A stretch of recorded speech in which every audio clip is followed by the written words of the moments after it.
They let the old man try for fun, but when the target shattered at 1,200 yards, the whole unit went silent. The morning sun cast long shadows across Camp Pendleton's rifle range as 2nd Battalion, 3rd Marines settled into another routine training day. The crack of rifle fire echoed across the California hills, punctuated by sergeants barking corrections at young Marines struggling with their marksmanship scores. It was qualification week, the kind of high-stress period that separated the shooters from the spray-and-pray crowd.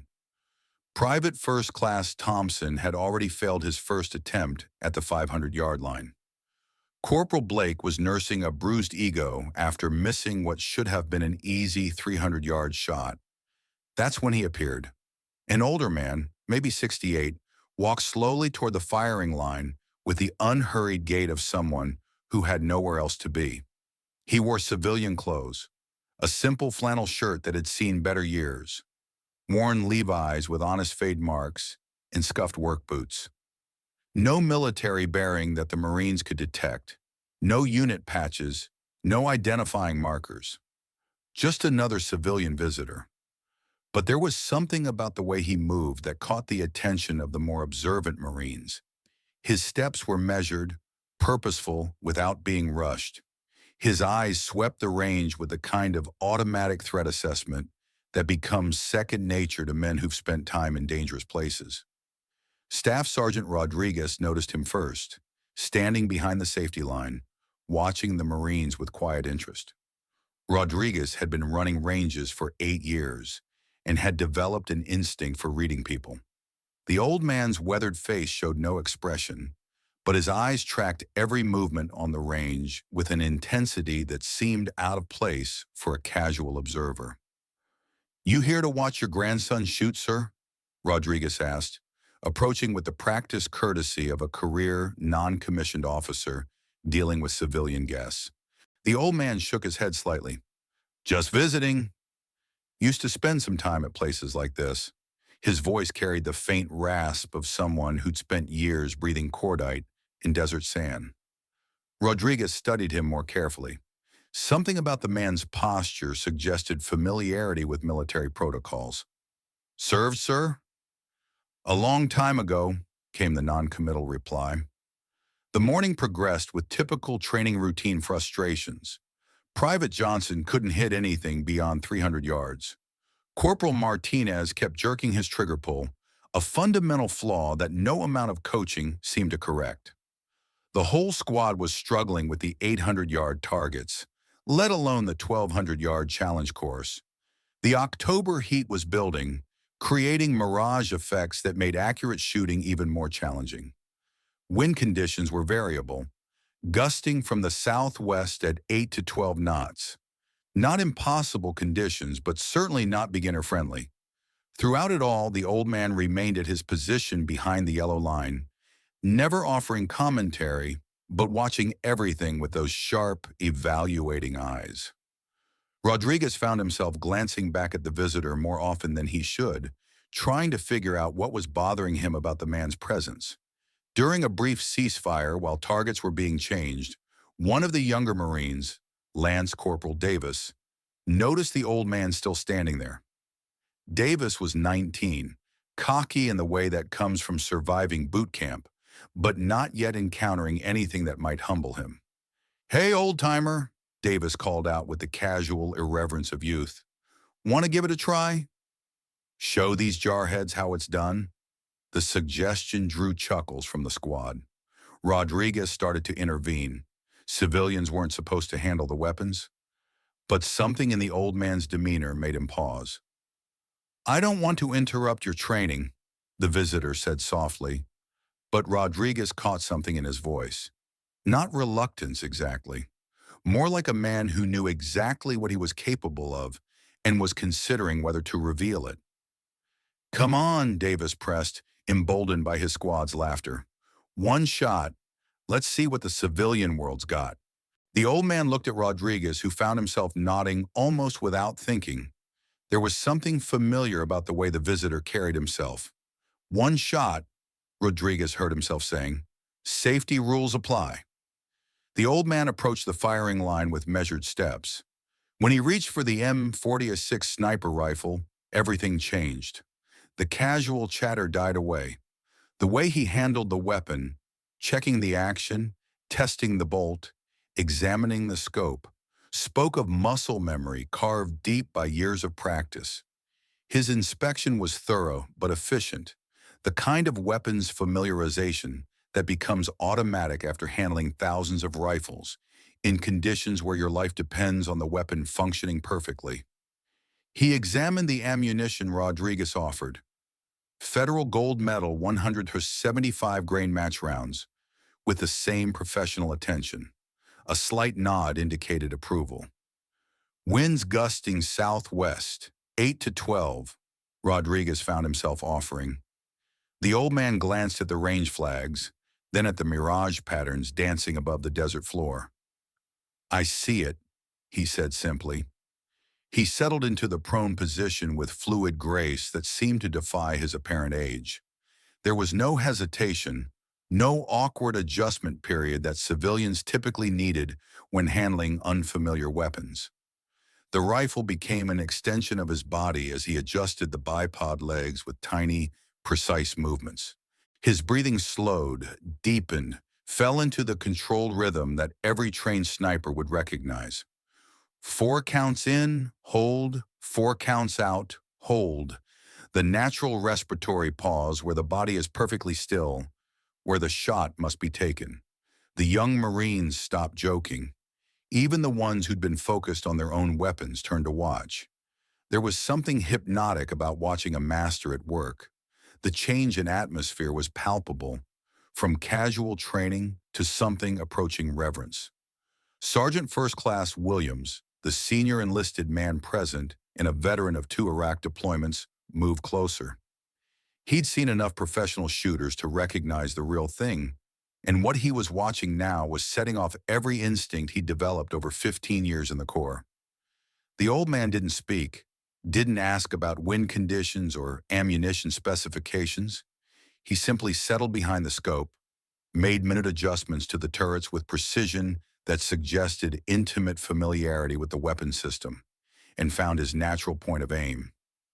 Through the spotting scope, Rodriguez could see the 1,200-yard target, a man-sized silhouette that seemed impossibly distant through the desert haze. Most of the Marines had been struggling to hit anything consistently at half that range. The silence stretched.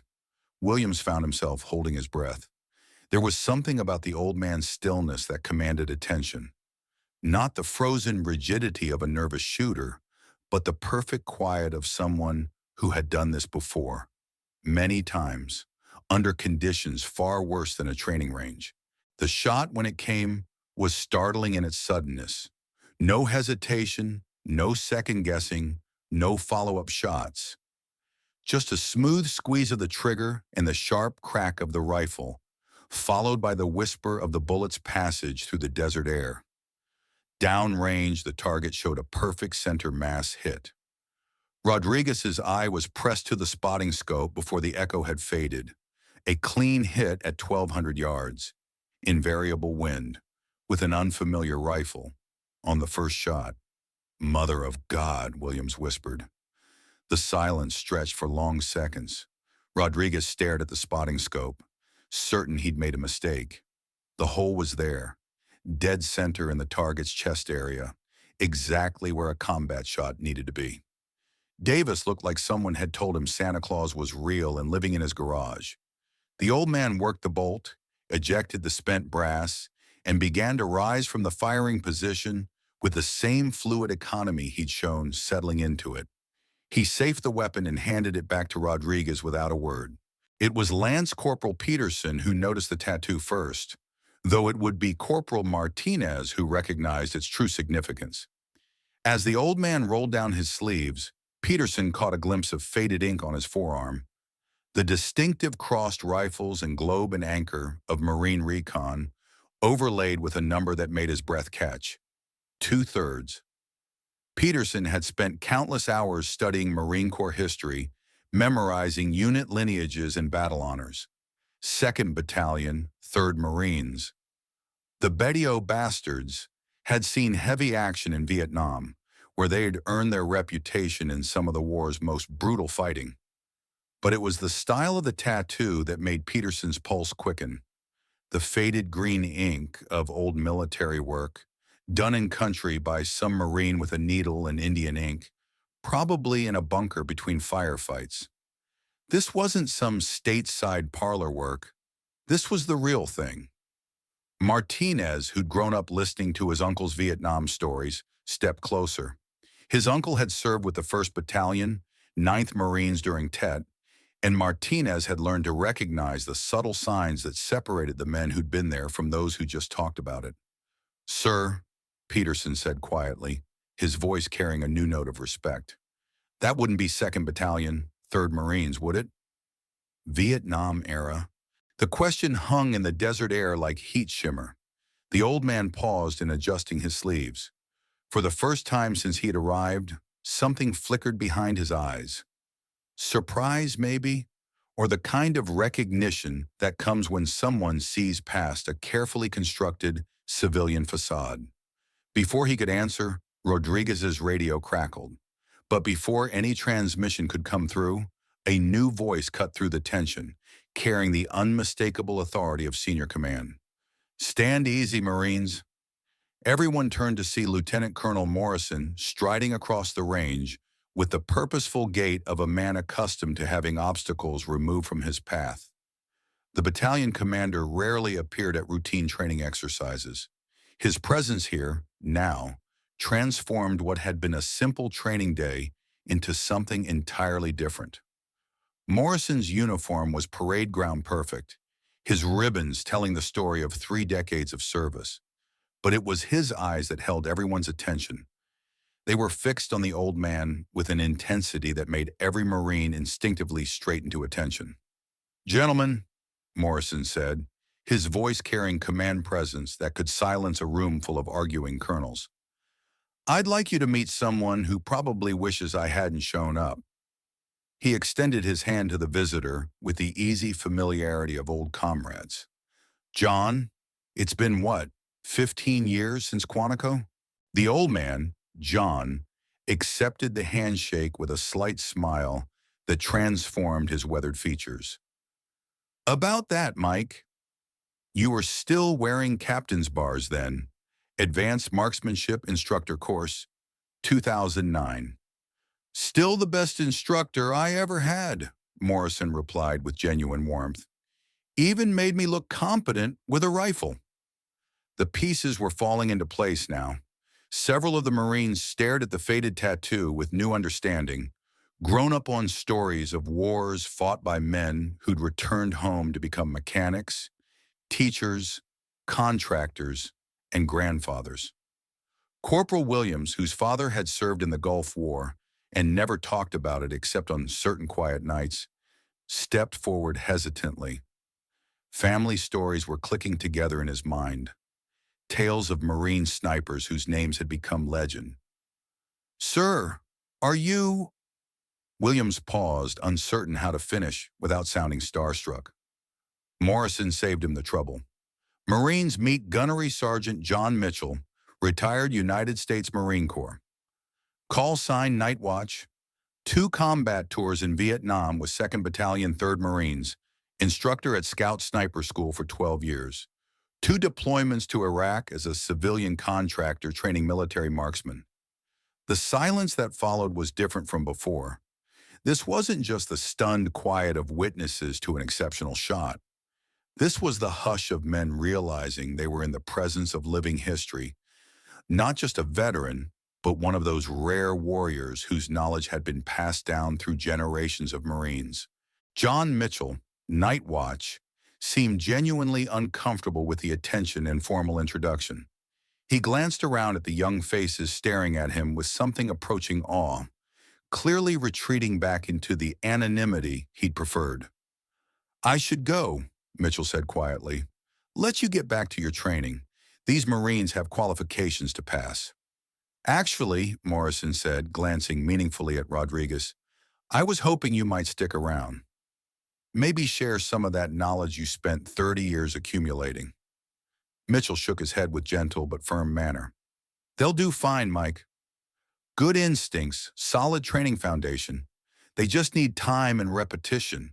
The fundamentals haven't changed since we learned them. But as he prepared to leave, something in the faces around him seemed to give him pause. These weren't thrill seekers looking for war stories. They were young Marines who'd volunteered to serve their country and were working hard to master skills that might one day keep them and their brothers alive. He turned to Davis, the cocky lance corporal who'd started it all.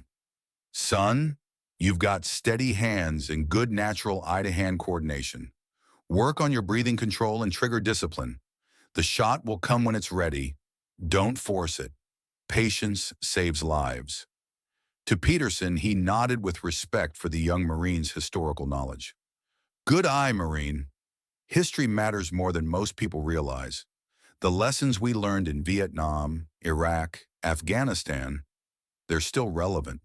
Learn from the past, adapt to the present threat, and to Rodriguez, with quiet authority that transcends rank. Take care of them, Staff Sergeant. They're the future. Mitchell walked back toward the parking area with the same unhurried pace he'd arrived with. No fanfare, no speeches, no war stories. Just a quiet man returning to whatever civilian life he'd built for himself. But something had changed on Range 14 that morning. The young Marines watched him go with new understanding of what they were trying to become. The exceptional shot wasn't just about marksmanship, it was about dedication, decades of practice, the kind of quiet professionalism that didn't need recognition. Rodriguez watched the old pickup truck disappear and made a mental note. In his after-action report, he'd record a routine training day, normal scores, no incidents. Some things didn't belong in official records, but he'd remember. They all would, because they'd spent a morning with a ghost, a legend, a reminder of what Marines could become if they dedicated themselves to the craft. They'd seen history walk among them, make one exceptional shot, and disappear back into the world. And that was enough. Have you ever witnessed a moment that left everyone speechless? Maybe it was a veteran who showed up out of nowhere, a mentor who changed your perspective, or someone whose quiet confidence spoke louder than words. Drop your story in the comments below. Smash that like button if this story gave you chills. Subscribe for more incredible military stories that honor the warriors among us. Share this with someone who needs to remember that legends walk among us every day.